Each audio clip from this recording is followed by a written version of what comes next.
Dito sa bayan ng Katubig, ang welcome nila ay may nakalagay na bibi at kalabaw. Kaya ibig sabihin, sagana dito sa kalabaw at bibi. For today's video kabaktas, sasamahan nyo kami para manguha ng kalabaw. Bibi lang. Samahan nyo kami para manguha ng bibi. Maraming mga bibi nga da, pakadikam daw mo din ang bibi. At ang dahil tubig yung pupuntahan natin, kaya magraras guard tayo, i-upgrade natin yung pamibi. Sa oras ng 11 AM, umalis kami para kumato na pamibi. At ang dahil hindi pa kami kumain ng paningod to, kaya bumili lang muna ako ng tinapay sa tindahan para baunin namin patungo sa ilog. At dala-dala ko rin itong planggana, dalalagyan natin ang ating huling bibi. At dinala ko rin itong wakay na electric pan dahil ito ang gagamitin namin sa pag-agag ng baras para makita natin kaagad yung bibi. At para makarating kami kaagad sa aming pupuntahan ay binaktas na namin ito. Ang hindi ko alam na marami pala ngayon ang mga kasama ko. Kaya mas maganda to para masaya tayo. Kaya shoutout nga pala sa lahat ng mga kasama namin ngayon. Itong mga nanay na to ng mga taga-barangay Parayan, Katubig Northern Samar. Kapera ka do pa nga among ginlakat ikang barangay. Ay dinaanan na namin itong lobby na tulay. Kaya kailangan natin mag-ingat kung tatawid tayo dito baka tayo mabitay. Pero itong isang babaeng kasama natin ay mamulay. Habang lumalate yung isa, hinuyuk-yukan niya yung tulay. At hindi na nagtagal, nakatawid na kami sa tulay ng matagumpay. Kaya binibilisan namin sa paglakad para makarating kami agad sa ilog. At makalublob na kami kaagad sa tubig dahil yung panahon mapaso-paso ay. At habang naglalakad naman kami sa daan ay nakita namin itong palawan na Horiluagay. At mula naman dito sa kapalawnan na ito ay hindi nahirayo patungo sa Nipay. Sa pagpatuloy ng aming paglalakad ay meron na naman kaming kailangan daanan na tulay. Malalalim kasi yung mga daganas dito kaya kailangan nila lagyan ng temporaring tulay. Itong dinadaanan niya pala namin na ito ay ito pala ang daan patungo sa tubig kung magbabagtas tayo. Ang moromarites nga nila dito habang naglalakad kapag magmahal na daw kuno ng sobre yung pasahe ay gagamitin na naman nila ang daan na ito. Dahil makarating ka raw sa isang lugar kung iyo itong pupuntahan. Kaya narating na nga namin ang ilog na aming pamibibihan. Kaya mga excited na kami na may halong kaba at kulba. Pero walang problema dahil ang mga kasama natin ay mga higara at mga sanay. Kaya magpapaturo tayo sa kanila kung sakaling hindi tayo makakuha. Anday duwa na igo. At bago nga pala kami sumubog sa tubig, ang aming mga dalang palanggana ay kailangan niya pala namin ito paghigtan. Para hindi ito hiano dahil ito ang ating lalagyan. Hindi pa kami nakapagsimula sa pagkado pero ang aking palanggana ay napupuno na. Dahil itong chichiri at tinapay pati tubig namin nadala. At habang naman ako nagtatalo, yung mga kasama ko ay nakapagsimula na. Kaya nung tingnan ko ang kanilang balde ay may laman na. Amo mga kuan, utan. Bumuni si Nainora, daramo na. Kaagi. Naano sa panhanap. At ang dahil nakapagsimula na sila kaya ako liwat gintikangan ko na. Sinarok ko agad yung baras para agagin at makarami kita. Kaya sa una kong pagsagkad ay nakadali ako dahil hinduha. Kaso maliliit pa kasi baby pa. Kaya binilisan ko kaagad para makarami kita. Para sa pag-uwi natin mamaya ay marami tayong ulam na dala. Mas maganda na to kaysa mag-inukwila kita. Patilikin ate, basta makahurudlan.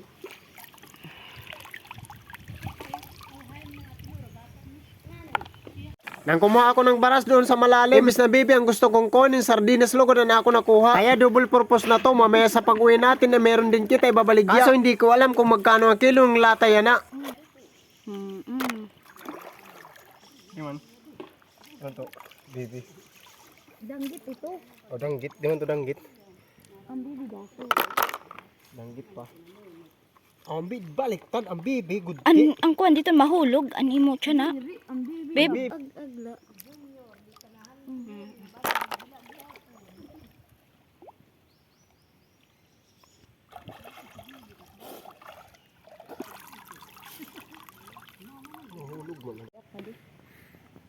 Ano, nakadali ka na. Ayaw. Mo ito na nalamdam didi. Nakatwisyon na kaada sa kabulan.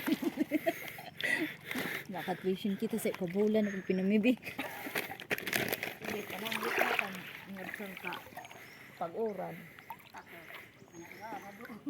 Diri. At ang dahil magutom-gutom na kaya uminom na ako ng kape naming dala. At kumain na rin ako ng tinapay na binili namin kanina. Kapag kinadup-kadup ko kasi umabot ako na muragkot na. Habang tumatagal naman yung maliit naming planggana na surudlan ay nagtitikatugob na. Kaya hindi kami nawawalan ng pag-asa na mamaya sa pag-uwi namin ang aming mga surudlan ay mga puno na. Kaya ngayon naman ay tuturo ko sa inyo kung paano manguha. Guys, so din ang pag-kuha baby nga din. May light gaming agan. Electric man ini ha. Tapos sasakad lang natin sa laro.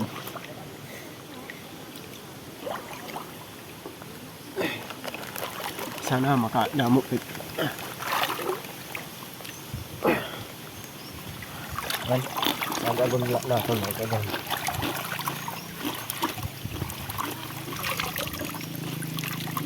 Lima alas strings. Naman to baby guys. Ang guys to danggit guys. Isuso. Tapos liman.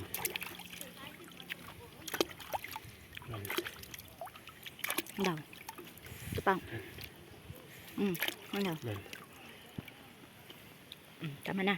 Makalipas naman yung isang oras, ang aming maliit na planggana ay napuno na. Kaya inilipat na namin sa aming malaking planggana. At napapansin na rin namin na yung tubig lumalaki na. Kaya ang lakad namin ngayon ay pabalik na.